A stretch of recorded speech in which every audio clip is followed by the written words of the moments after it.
What happens when a submarine implodes? A lot of people might be under the impression that the implosion of a submarine will be a slow and visible crushing of the hull. As you go deeper, the bulkheads and fixtures start creaking, groaning, and everything slowly buckles inwards. The space inside the submarine tightens and becomes more and more claustrophobic until everyone inside is slowly squeezed to death. Well, no. Now, a submarine hull will indeed creak and groan as it makes significant changes in depth since the water is compressing it, which is actually depicted in a couple of films like The Hunt for Red October when the USS Dallas dives down to 1,200 feet. Full dive on Fairwater Plains. Full dive on stern. Fairwater Plains high. 20 degree down. 20 degree down, eh? Passing 450 feet, going to 1,200. 500.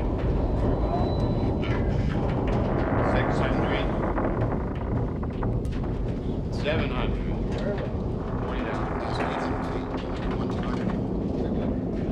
And in the movie Down Periscope, when they dive down and there's a string that's tied across the hull which noticeably sags. That does happen. But the implosion of a submarine, on the other hand, would be an instantaneous event. So let's do a little experiment here and see if we can replicate an implosion. Hey everyone, welcome back to the channel. So I'm here in Blueback's galley, and as you can see, we made a few arrangements here. We've knocked out some bulkheads, added some big windows and portholes so the crew can look out of the windows of the submarine when they're eating. All in all, just open up the space, make the crew's mess a lot nicer here. So yeah, I think they really appreciate that. Plus, we've added a gas range here, which really, decreases cooking time, makes the cooks that much more efficient at their job. Anyway, so we've been looking at what happens during a submarine implosion. Now, for reference, the human eye blinks in roughly 100 milliseconds, give or take. Now, the implosion of a submarine due to the catastrophic failure of its pressure hull would occur in maybe half of that time, if that. So we can demonstrate this using some simple materials here. So I have an empty aluminum can here, just filled with a little bit of tap water. I've got my burner and a bowl of ice water. So what I'm gonna do is we're gonna conduct a little experiment and actually do some science here. I'm gonna heat up that can full of that water till it's boiling. Now you don't actually need that much water in there, there's very little, so it should boil pretty quickly. Then I'm going to turn it over and submerge it in this bowl of ice water. We'll see what happens. There should be an implosion of that aluminum can.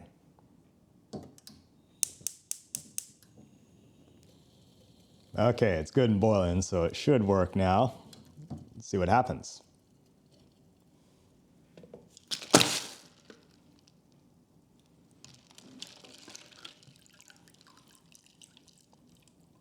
That is the soda can implosion.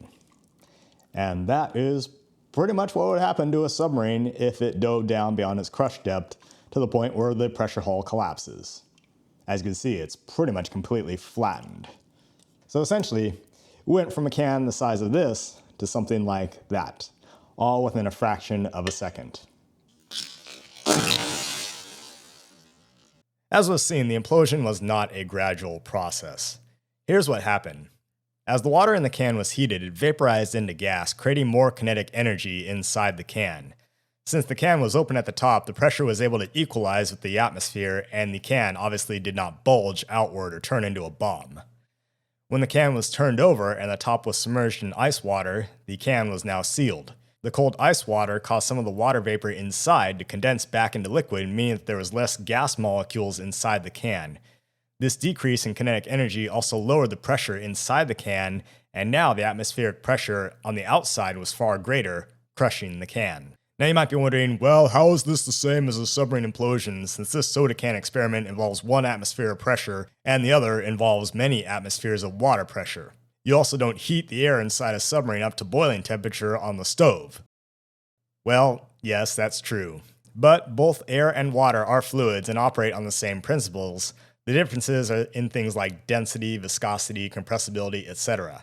This experiment used heat and cold to create a sudden pressure differential to the point where the atmospheric pressure on the outside was far greater than the pressure on the inside, and the thin aluminum can could not withstand that outside pressure. So that's why it imploded. This experiment actually works pretty well with aluminum cans, since aluminum itself cools really rapidly and is a very weak material. If you tried this with something more dense, it wouldn't necessarily implode. There are in fact variations of this experiment that can be done with sealed containers that are rapidly cooled. And of course, there's also that famous Mythbusters episode number 239, where they attempted to implode a railroad tanker car.